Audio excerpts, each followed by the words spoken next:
Hey guys, Brent Laser here. Right now I really want to talk about the new ban list. The new ban list is active, and DN has been updated the last night as of like 2 or 3 a.m. I don't remember. It just went down. I was in the middle of a match. And I felt kind of weird because this kid I was playing, we just said good luck to each other or whatever, and then it cut off. So I was like, oh crap. Did my internet conk out or whatever? And I guess DN had updated. So there you go. Now, we have Tsukiyomi available to us now, and we lost Bryo and Future Fusion, which I think is great. I really didn't like either of those cards. Future Fusion was a little more manageable, but Bryo gave a lot of field advantage, and I guess it's part of some OTK aspects or crazy combos involving Atlanteans, since they need to be discarded for water monsters. Basically, what I really want to talk about, though, is what decks I think will flourish earlier on and maybe even into the end of the format. And I think one of them, well, actually, the couple that I'm using right now on DN are, Monarch variants and geargia gadgets, is what I'm going to call them. Basically, geargia gadget deck and a Monarch deck.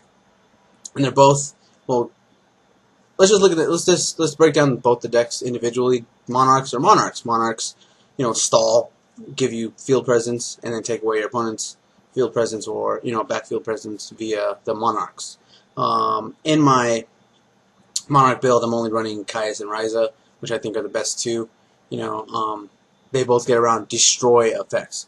Ryza sends to the top of the deck, Caius banishes. So if your opponent has anything that negates destruction, you get around those with both of those Monarchs, and those were situations that were very helpful. Those effects were caused very helpful situations when my opponents would have something that stopped destruction. So that was kind of cool. It's going to be interesting to see what role Tsukiyomi plays in the meta, because I made a video about Tsukiyomi. I'll probably put an annotation or something in there. You can just go check it out in your own time. And essentially, Tsukiyomi is another Book of Moon, and I was just thinking, I was talking to my friends, and I was saying, basically, what's interesting about monsters now is some monsters who had effects that were kind of cool, but then they just sat there, like, waiting to be killed, essentially, have become more valuable due to exceeds. So I think, that's kind of a cool aspect of the game now, that, monsters that weren't as good before have newfound value due to exceeds. And I had been out of the game for a little while, and when I came back, exceeds were out, and I didn't know what they were, and I had to ask my friends, well, what does this do? What does that do? I'm a little familiar with them more so now, and the new ones, obviously. And I think it's really cool that exceeds give the game that aspect. They give monsters that you wouldn't normally play playability, because they don't just sit there anymore just waiting to be killed by something else. So that's kind of cool. So anyway, Monarchs, slow build. You play battle faders and stuff like that, stall cards, frogs, and level eaters and reapers and stuff, and then you just come up on advantage via your Monarchs. So in my geargia gadget deck, I showed you one build of it earlier. I've changed it around a little bit. Probably going to change it again a little more to fit more of a Japanese build.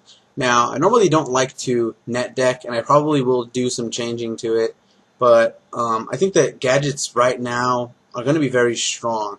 They're going to be a very strong deck because of the hand advantage that you gain from them. I liked it when they came out with Machina, and then Gear Machina. Gadget Machina was a big deck. I really liked that deck. It was cheap. You had to buy the structure decks, and then the gadgets, whatever. And it was just really powerful, and you were able to do some crazy stuff. And I think, with the inclusion of Gear Gigant X, essentially, that that gives the gadgets even more playability, and it's just crazy. You always keep hand advantage. Usually, you usually have 4 to 5 cards or 5 to 6 cards in your hand at all times during the game, and especially if you can get Ultimate Offering on the board. So, I guess with that being said, I think that decks that will flourish earlier on until the crazier decks come out in the new sets, or somebody comes up with some crazy thing, will be slower decks, because the meta is already slower now than you're used to. I like this kind of meta. I like this kind of play style. I like to play a little bit more conservatively and controlly, and I think it works really well in this format. And I think that if you can slow down the meta even more, I know Mega Capital G put out a video about windups and how you want to get in there as fast as possible, and that's true to an extent. But I think if you can slow the game down to a screeching halt, that will hurt a lot of decks as opposed to your control build, which is what control does. Control slows everything down for your opponent, takes away advantages, takes away card plays, and gives you more control, obviously, of the game, as opposed to just sitting there and getting beat really quick 2 or 3 turns. And that's why I like gadgets, and that's why I like monarchs right now. A lot of people are talking about Dark World, Gravekeeper, some kind of variant of D heroes. People are still trying to build Chaos Dragons, and I've seen variants of Chaos Dragons that have been working pretty well. So we'll see, what comes out on top in the next couple of months, or the next month, in a few weeks, or whatever. And so yeah, so I guess in the comment section below, let me know what you think will rule the meta for the earlier build of the meta, or the earlier area of the meta. What you feel about Tsukiyomi coming back, and what you're probably running right now.